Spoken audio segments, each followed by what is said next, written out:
Assalamualaikum warahmatullahi wabarakatuh. Nama saya Inka Tasma dengan NPM 20111000308. Saya akan menjawab pertanyaan-pertanyaan untuk memenuhi tugas ujian setengah semester mata kuliah Sejarah Kebudayaan Islam. Nomor 1 yaitu pengertian sejarah.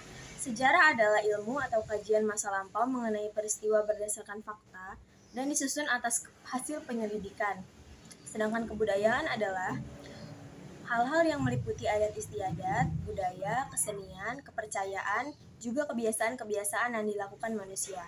Sedangkan sejarah kebudayaan Islam adalah ilmu yang mempelajari tentang Islam di masa lampau seperti budaya, ekonomi, politik, dan kehidupan umat Islam di masa lalu. Yang B, mempelajari sejarah kebudayaan Islam sangat penting di usia dasar, karena di usia dasar siswa harus menumbuhkan karakter dan kebudayaan keislaman, sehingga tidak salah arah dalam mengikuti gaya hidup atau budaya lain, serta agar nilai-nilai keislaman tidak pudar dimakan oleh zaman. Yaitu, pada masa pra-Islam dikenal dengan sebutan zaman jahiliyah, yang artinya kebodohan atau kegelapan terhadap kebenaran. Kehidupan yang masih belum teratur seperti sekarang.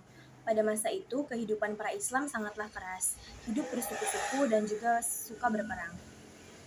13 tahun Rasulullah berdakwah di Mekah, di mana Mekah tidak kondusif untuk Rasulullah mengembangkan dakwahnya. Karena pada saat 10 tahun pertama dari dakwahnya belum memperoleh kemajuan yang berarti, terutama dalam umat Islam. Rasulullah hijrah ke Madinah dan itu merupakan babak baru perkembangan Islam. Karena Rasulullah menerapkan strategi baru, yaitu dengan membangun masjid-masjid sebagai pusat kegiatan bagi umat muslim, yaitu Khulafaur Rasyidin. Ada 4 Khulafaur Rasyidin, yaitu sahabat Rasulullah yang termasuk ke dalam Khulafaur Rasyidin, yaitu Abu Bakar Asy-Syiddiq, Umar bin Khattab, Utsman bin Affan, dan Ali bin Abi Thalib.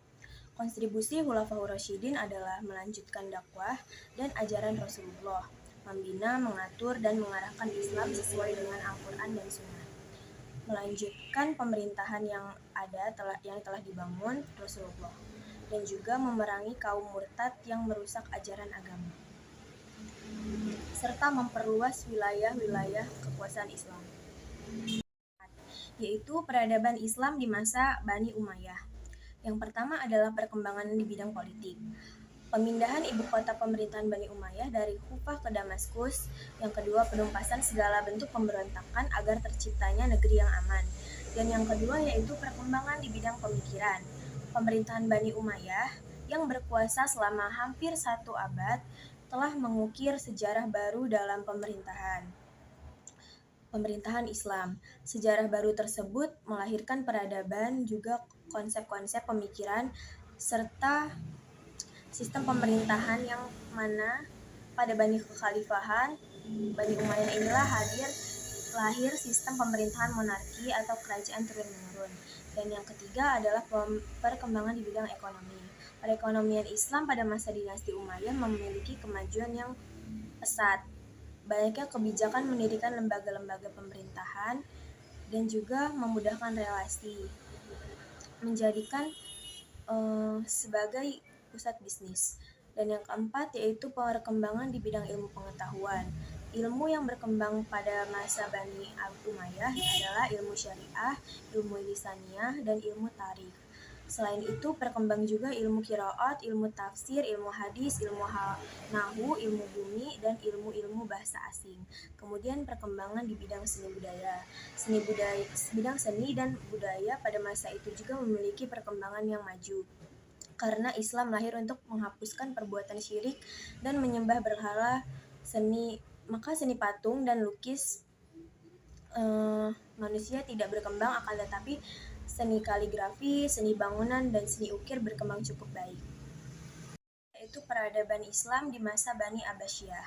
Yang pertama, perkembangan di bidang politik, yaitu sistem politik yang dijalankan Bani Abbasiyah adalah sebagai berikut. Para khalifah tetap menurunkan kitab, sedangkan para menteri, panglima, gubernur, dan para pegawai lainnya dari keturunan Persia yang mewali kota Baghdad digunakan sebagai ibu kota negara yang menjadi pusat kegiatan politik, ekonomi, sosial, dan kebudayaan. dipandang sebagai suatu tempat yang sangat penting dan mulia. Kebebasan berpikir dan hak asasi manusia juga diakui sepenuhnya. Para menteri turunan Persia diberi kekuasaan penuh untuk menjalankan tugasnya dalam pemerintahan. Dan yang kedua yaitu perkembangan di bidang pemikiran. Pada masa ini, perkembangan pemikiran sangat maju dan merupakan hasil dari kebebasan berpikir. Dan yang ketiga, perkembangan di bidang ekonomi. Pada masa ini dikatakan cukup stabil karena menunjukkan angka vertikal. Negara berlimpah-limpah, uang masuk lebih banyak daripada pengeluaran, dan Khalifah Al-Mansur merupakan tokoh ekonomi Abbasiyah yang telah meletakkan dasar-dasar yang kuat dalam bidang ekonomi dan keuangan negara. Keutamaan Al-Mansur dalam menguatkan dasar Daulah Abbasiyah dengan tajam, pikiran, disiplin, dan adil adalah sama halnya dengan Khalifah Umar bin Khattab dan menguatkan Islam. 4. Yaitu perkembangan di bidang ilmu pengetahuan.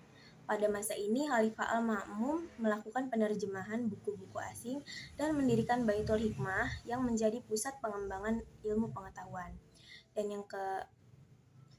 Dan selanjutnya, ilmuwan menguasai ilmu agama dan sains. Dan yang kelima, perkembangan di bidang seni budaya. Seni budaya yang berkembang yaitu antara lain arsitektur, seni tata kota, seni musik, dan seni sastra. Nomor 6 yaitu peradaban Islam pada masa Bani Spanyol.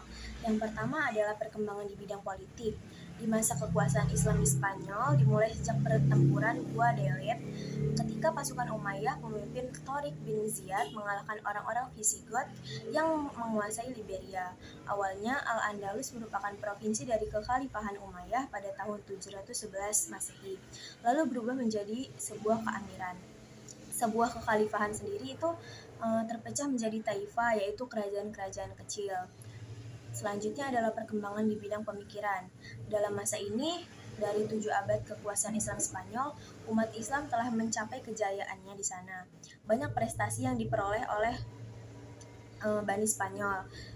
Bahkan pengaruhnya membawa Eropa dan dunia pada kemajuan yang lebih dan kompleks. Dan yang ketiga yaitu perkembangan di bidang ekonomi.